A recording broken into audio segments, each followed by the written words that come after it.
listening to Rolling Thunder while working on PowerWheels here. PowerWheel controller did not work. I got this from the trash someone was throwing out. It looks like they tried to rig their own ignition. Between this and the relay box was fried. So there is no high speed and low speed, but I'm using this as just a relay switch. And I have the positive, which is the brown, going into, this is just all temporary.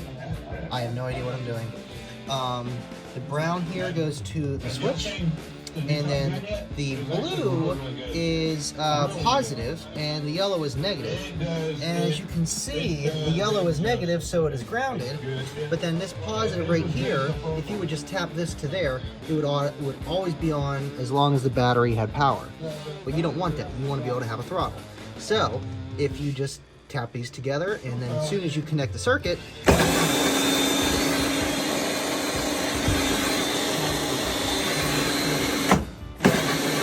better than nothing.